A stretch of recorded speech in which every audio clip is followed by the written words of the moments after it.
Hi കൂട്ടുകാരെ, ഞാൻ നിങ്ങളുടെ സ്വന്തം സെലിബ്രോ രാഹുൽ. നമ്മുടെ പുതിയൊരു വീഡിയോയിലേക്ക് എൻ്റെ എല്ലാ പ്രിയപ്പെട്ടവർക്കും സ്വസ്വാഗതം. ഞാൻ എന്നുള്ളത് പോർട്ടുഗലിലെ സാനുവാൻ എന്ന് പറയുന്ന ആ സുന്ദര പ്രവിശ്യയിലാണ് കേട്ടോ.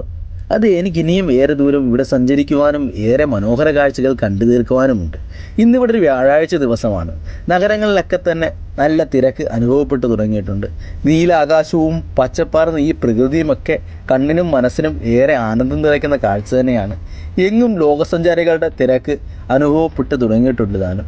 എൽമോറയ്ക്ക് സമീപമുള്ള ഈ പച്ചപ്പാർന്ന പുൽത്തകിടി ഏറെ ആകർഷണീയമാണ്.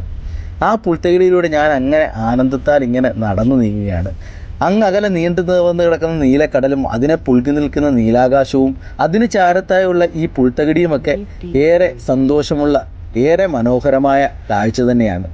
ഇന്ന് ഞാൻ എൻ്റെ യാത്രയിൽ ഒറ്റയ്ക്കല്ല, എൻ്റെ പ്രിയ സുഹൃത്തുക്കളായ ജോണി ബ്രോയും അരുൺ ബ്രോയും ഉണ്ട് കൂട്ടിന്. അങ്ങനെ ഞങ്ങൾ ഈ കാഴ്ചയൊക്കെ കണ്ട് മുന്നിലേക്ക് നടന്നു നീങ്ങുകയാണ്.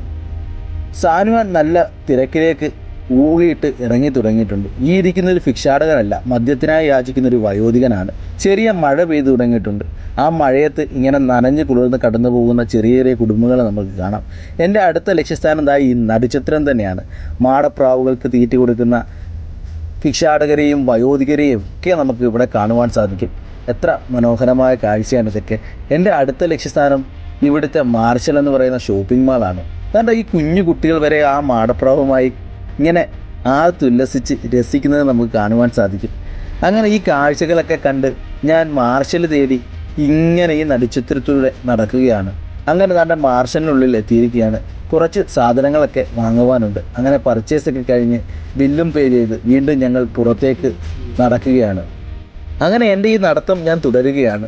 നിങ്ങൾ ഈ കാണുന്നൊരു പോസ്റ്റ് ഓഫീസാണ്. അതെ, നമ്മുടെ നാട്ടിലെ ചെറിയ ചെറിയ കൊട്ടാരങ്ങളെയൊക്കെ അനുസ്മരിപ്പിക്കും വിധമുള്ള ഒരു നിർമ്മിതി. വീണ്ടും മുന്നിലേക്ക് വരുമ്പോൾ ദാണ്ടെ മരം ഒരു വരമെന്നല്ലേ. പ്രകൃതിക്ക് ഒരു കോട്ടവും തട്ടാത്ത രീതിയിൽ അതിനെ സംരക്ഷിച്ചു പോരുന്നുണ്ട് ഇവിടെ. അങ്ങനെ ഞാൻ എൻ്റെ യാത്ര ഇവിടുന്ന് വീണ്ടും തുടരുകയാണ്. വീണ്ടും അടുത്തൊരു വീഡിയോയുമായി കണ്ടുമുട്ടാം. ബൈ.